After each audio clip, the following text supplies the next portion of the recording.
This is Navigating Cyber Risk podcast with me, John Riley, and George Usey as your hosts. Join us as we explore the challenges faced by executives as they grapple with new and ever-changing cybersecurity mandates.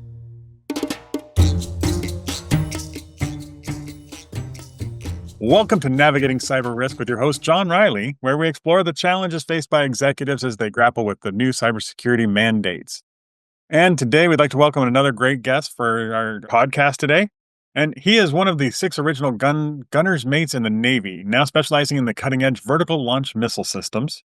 He's a true car enthusiast with special passion for iconic Nissan Z cars, owning not just one, but 4 of them. He loves the thrill of the race, especially with his prized Nissan Zs that burn rubber on the tracks. Today we'd like to welcome Pete Busam, CEO of Equilibrium Consulting. Welcome, Pete. Hey, John. Thanks for having me on today. I got to tell you, we talked a little bit about it in the beginning, but I definitely love racing. And so, that's I think this one might go fast today just because we got a couple of racers or racetrack enthusiasts. So Beautiful. Looking forward to it. So I'm going to start off with our big question, which is, how would you explain the difference between what is cybersecurity and what is cyber risk? Wow. And interesting. That can mean a lot to a lot of people. So cybersecurity, or I like to say cyber hygiene, really is the tact of what you're doing every day. But the cyber risk is what you're not doing every day. The risks involved, your people not doing what they're doing, not getting trained, all right. That's the risk side of those things not being done. But if they're done, that's the hygiene or the security side. So I think, those two of them, they dovetail very nicely, in my opinion, at least. So if it's not covered by cybersecurity, then it's a risk.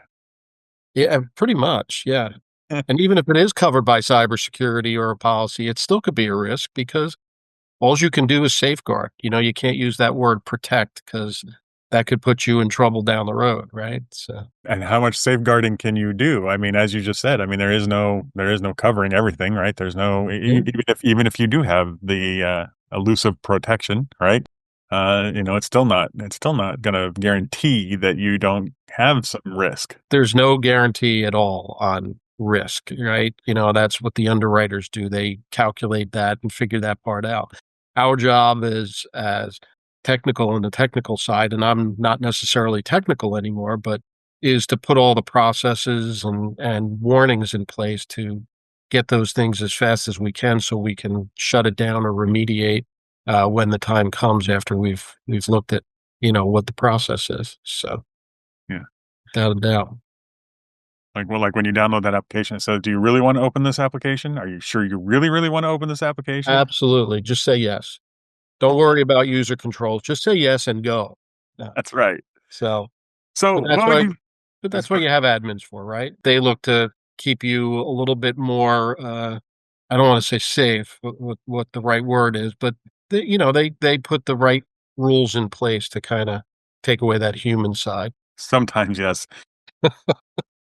If they're good, right? Mm-hmm. So what would you say is the most significant cybersecurity threat facing most companies today? Is their people. People are the weakest link because human nature is curious and they want to do things. And if they're restricted from doing something, boy, they certainly want to find that workaround to try and beat the system. So, it makes an administrator's job that much harder to put the safeguards in place. But it's definitely the people and the lack of education that goes along with them wanting to, slow down because cybersecurity slows us down, right? So. Well, yes. But then how do you deal with that? I mean, how do you deal with those people? Because there's only so many trainings and different things that we can send people through. So what's your suggestion on how to deal with that? Well, that's interesting. I mean, if you wanted to go back to my military world, we just send them up to the captain and say they're breaking the rules. So, take some money in a stripe. We can't do that necessarily in the civilian world. So, you have to have the rules and the provisions in place, and it probably becomes a little bit of an HR role to get in there to talk about, why do they keep breaking the policy? Why do they keep bending the rules or going around it and being that rogue warrior in the organization? But I believe it's truly part of the process would be an HR referral after so many remediation trainings. All right. That's always a good place to start. Yep. Yeah, if you were like as a CEO and in general, like how do you prioritize cyber security and cyber risk within your own organization? So we're a small organization, so we're very tight knit, and we actually meet and discuss it. And since we do marketing for the technical community, we're constantly have the technical community on us on the things that we do and the words that we use. So there's a very high level of awareness that comes to our team, and we scrutinize the words we use. We scrutinize how we roll things out on our web servers and our infrastructure, how we protect it. So there's things that, we just won't do, and if you won't do them, you can't be a customer of ours. It's that simple. We don't believe in signing disclosures and trying to if you don't fit our model, we just won't take you on as a customer. And we're in a great place to be able to do that, but um not everybody is. So And it sounds like it's a culture within your own organization that you've it cultivated is. to be there. Yeah. And I think that's what a lot of people maybe overlook is that it's not just check boxes for compliance or something like that. It Mhm. really is a culture that you have to build to understand what it should. And yeah, absolutely. It's a journey. Every day is a journey and something new comes up every day. And, as long as we keep looking at it and understanding it, and asking the questions, our customers are great educators for us. So being that we work with, exclusively IT companies. So they really ask questions and give us great suggestions, and we use a lot of that in our things that they've learned they bring to us. So not only is it from top down from me into my team, it's taking that feedback from the customers that are working on that stuff for the SMBs every day that we're not. So, I mean, in your perspective, what emerging trends do you believe will have a profound impact on the cybersecurity in the near future? In the near future, One of the things that I've been really focusing on because of our web services is email delivery and email protection. Business email compromise to me is a very huge piece. And, once you cut through and figure out the DMARC and the SPF and the DKIM keys, there's probably going to be the next level with the BIMIs, right? So the BIMI, where it's like an SSL for your email, and I think we're gonna start seeing more of that, credentialed type of solutions that when you're doing something from organization to organization, it's gonna have to have some of those credentials because, DNS is still penetrable, fairly even though you can harden it a lot, it still has a way to do it. So I think credentialing and verified services beyond DNS is gonna be the next piece, and we're already seeing that with the BIMI credentialing in the email. I think there was also some more security built into IPv6 and some, I mean, definitely security is becoming more top of mind and within the industry and the protocols and all the other pieces that Yeah, make yeah. it up, in between DNS poisoning and like, a pineapple that could, capture Wi-Fi and be a man in the middle attack, right?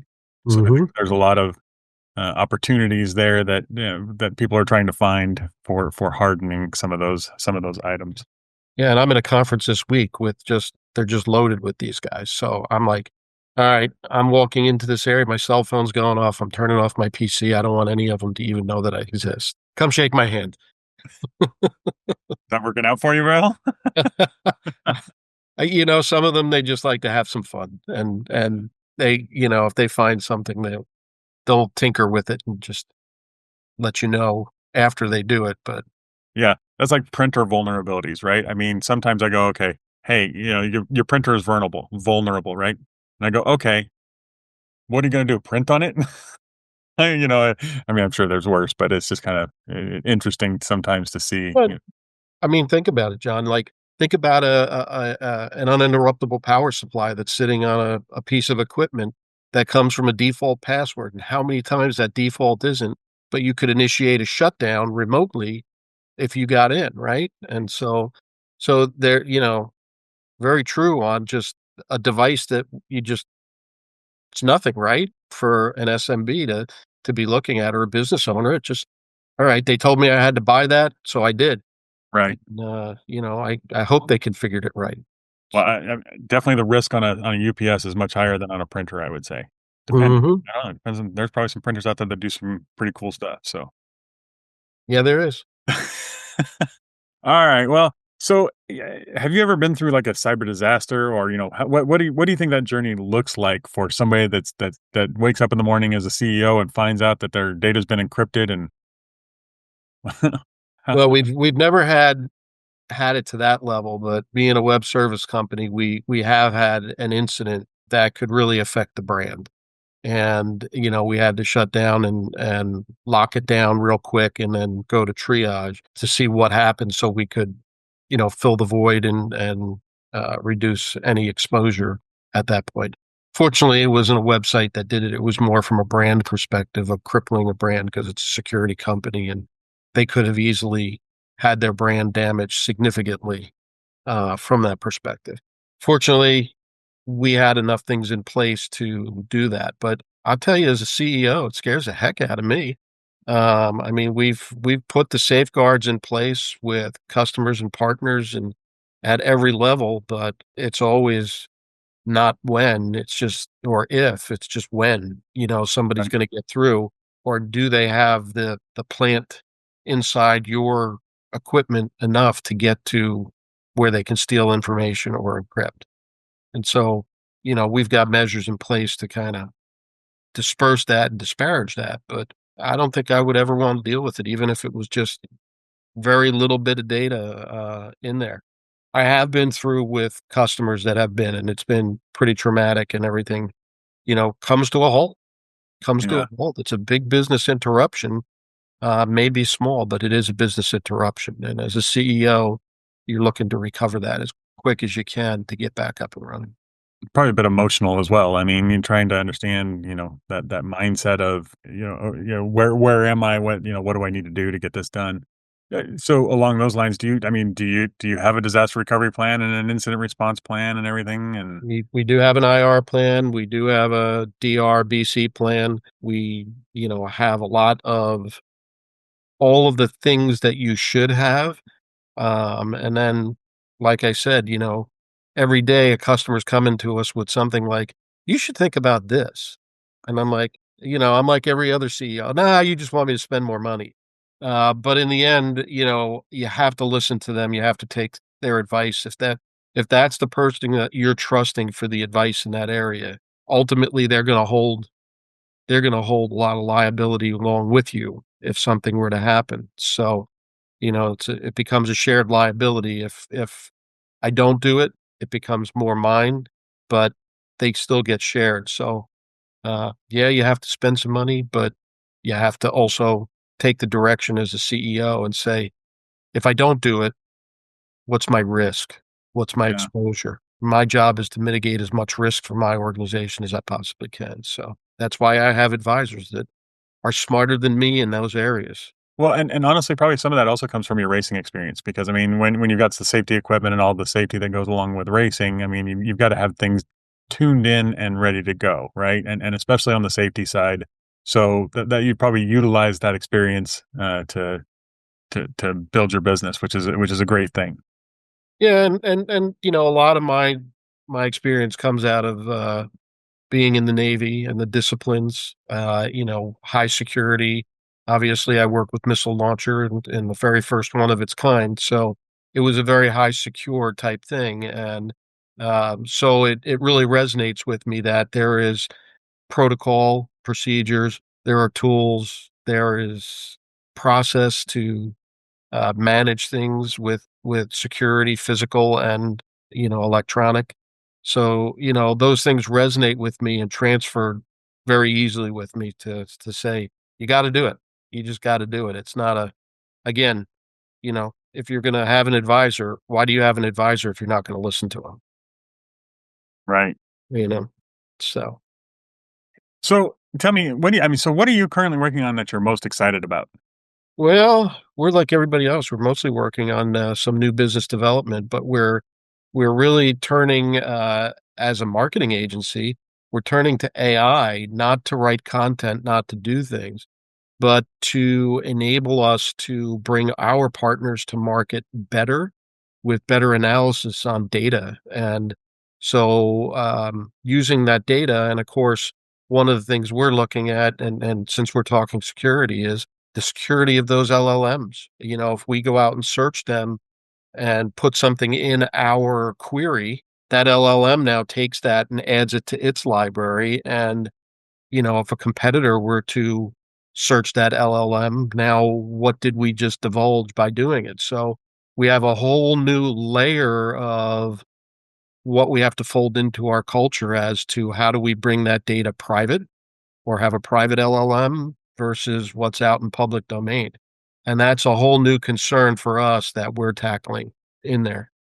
So, So I was just chatting with somebody the other day, and what he was talking about is that they were monitoring the firewall of a company, and they saw a number of requests going to different AIs. And so he went to the CEO and said, are you aware of this? And the CEO said no. And so he walked over to the CFO and said, can you tell me how much we're spending on AI? And the CFO said, we don't have anything going towards AI. She said, well, we've got these IP addresses, we got all this. And so we walked over to one of the employees and said, so what are you doing? And he goes, well, I'm using OpenAI. He goes, it's $20 a month, right? So I just pay for it and I'm not expensing it or anything. And so employees are trying to get that productivity boost without right. saying anything to the company. But if you don't have those AI policies in place and some of those procedures, then you don't know what's actually possibly slipping through there and Mhm. going out. Especially with in their case, they had like 10 different AI, you know, 10 different AI people, people using different AIs that who knows what data they had uploaded and so I think that's going to be an interesting thing because employees are trying to figure out how to use it too. And when you're talking about corporate data, where is that line of what they should and shouldn't do? Yeah, and that's pretty innocent, right? But it goes back to us talking about, people are the weakest link. The intent is good. Right.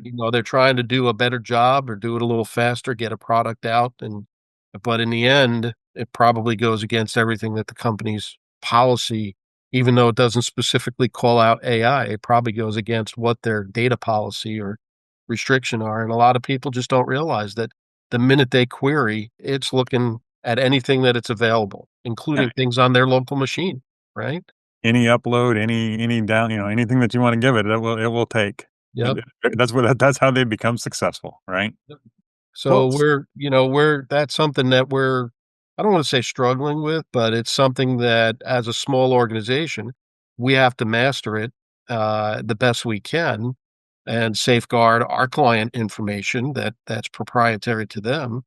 And not all of our clients are IT companies. Some of them are early stage SaaS companies.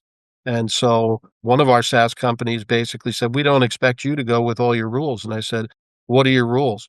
You're not allowed to use AI for anything in marketing inside." I said, "Well, then why should you not push that down to us? That should be something that you share with us, because if that's part of your culture and your protective nature, then we need to understand that too, because we don't want to be the leak for something that's proprietary to you." So it's the next frontier, and it is the Wild West right now with AI, as you know. So going to be fun to learn. Looking forward yes. to it.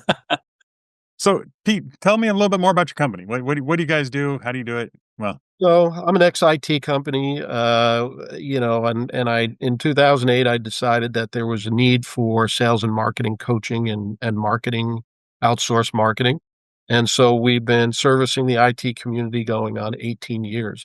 And basically, just like the IT sells a stack of stuff for a fixed price per month, we sell a stack of marketing that touches anything that touches brand the same way to the technology company. So translates to them the way that they sell it. We do it for them. We work on the strategy after we get certain parts of it. But in a nutshell, if it touches your brand, we do it. And, yeah. it's all in house and all US based. And all customized on a per client basis. It's Yep. not cookie cutter, right? It's not the No, it's not. same thing for everybody. No, because that doesn't work either, because especially when you're trying to find, because everybody uses the same software or uses the same stack of stuff. So you got to find the differentiation points. Excellent. Well, that's interesting because coming from that world and trying to build an MSP back in the day, Mhm. we should have met earlier. I would just say that. I hear that a lot. I hear Yeah. that a lot, and, it's a tough market because and AI has made it harder, right? Because everybody thinks they can do it themselves now until they can't, and then they realize that they really hurt their brand instead of helping it. So I find that a lot of MSP owners are extremely smart. I mean, they got into the business because they're extremely smart, right? right? But then that also means that they sometimes don't listen as well as they should because they think they can do it themselves, or that they Like my phrase, why do you if you have an advisor and you don't listen to him, then like, mm, why do you go to court for a lawyer if you're the one that's gonna speak to the judge instead of the lawyer, right? if you know better, then why'd you hire the lawyer? Yeah. So Exactly. So, it's always a challenge, but it's a good challenge. it So it is. It so is. Pete, We've been around for 18 years, so we're doing something right, and, we have a very loyal client base, and that's important. well, excellent. So tell me a little bit about who you are. How'd you get here? I mean, you mentioned the Navy. Uh, Well, I was very fortunate, very blessed in my journey. I started out of high school as a very undisciplined young man, like many, and decided, boy, I'm going to go see the world and join the Navy. So I did, and I did get to see the world, mostly the Pacific. But I was very fortunate to have done very well in my early education in the Navy schools, and got selected for the vertical launch missile system, which was an experimental system. And from there, I built the first platform, the very first ship, and I took the very first ship, the USS Bunker Hill, to war after we built it over into the Persian Gulf. So, but I ended up getting medically separated and retired medically over time due to some injury and portions of the military. And as a result, I went to work for a government contractor. No big surprise, come out of the government world, go right to the government world, where I got an opportunity to start a technical arm. After about 6 years, we grew large enough, and the whole company was sold to General Dynamics. That was my first exit. I went to work for the PE team that put me into a regional internet provider and helped them get done what they needed and exit number two. And then in 2008, when the economy decided to downturn, I exited an MSP and started this organization. And we've been going strong and building throughout the US, Canada. And we just took on our first UK client. So we're having a lot of fun. It's a great family in the team. And that was my journey. It's been a long journey over 40 years, though. George, who's sometimes the other co-host with me, he actually worked for a regional ISP that was purchased by a company called Vario back in the day, Yep. and so he had that exit. I had a similar one back way back, but that was a software company that got bought out by Agilent way back in 2000. So Yeah. when the other crash happened, Yeah. And the internet company was Earthlink, so okay, so so that's how it worked. yep, All right. it was good stuff. A lot of fun. A lot of fun, a lot of learning. Never stop learning. That's the key. So Pete, how would somebody reach you? How would you like for somebody to reach out to you? Well, the great news is I'm pretty out there, so you can find me on LinkedIn. Send me a DM, but my information is out there. You can get me through the website, and I think you'll present that also. You can find our number and call in and get it. And Cool. of course, you could always email me and that, those are the 3 big ways, but I'm not hard to find. So, Yeah. I understand that one. I'm not that difficult other than if you just search for John Riley, you might find a million me. I figure there's been enough background investigations on me over time because I've worked on other projects like, national conventions for Republican or Democratic, and I was the deputy CIO for, the 2009 G20 summit in Pittsburgh for the Wow. State Department. So, my name has gotten around, and if you Google me, that's another great way to find me. So, Awesome. Well, So we like to end the show with, if you have one piece of advice for our audience, the executives that are dealing with this, what would that be? What would it be a tip for reducing their cybersecurity risks? A lot of companies are very close to the vest with a lot of things, and I think you got to be authentic to get your culture and make it a part of your culture. Just like everything you do, we share numbers with our team. They know where we're at, where we want to go as a company. I think the more authentic you can be with that, and the importance that everybody has a role in safeguarding the data, safeguarding the company. And if that becomes part of the culture, then you have a much better chance of reducing your risk, and your underwriters might actually like it too when they see their culture. Oh, so, Always got to reduce that insurance risk too, right? yes, yes, All right, Pete. Well, absolutely. thank you for your time. I appreciate it. I appreciate your views on this, and I think maybe you and I'll just have to chat more about racing some other time. Uh, you know, I'm always open for that, Jeff. right? I mean, that's always the fun part. Go fast, be safe. Yeah. All right. So for our Yeah. audience, we'd like to thank you for listening. If you learned something today or laughed, tell somebody else about the podcast. And that's it. There's been another great episode of Navigating Cyber Risk with your host, John Riley, and we'll see you next time. Thanks, everybody. This was another amazing episode of Navigating Cyber Risk, powered by Omnistruct. Show us some love by subscribing and sharing today. Reach out to us with any comments, questions, or ideas about future shows by emailing us at podcast@omnistruct.com. Until next time, remember, governance is not a technology.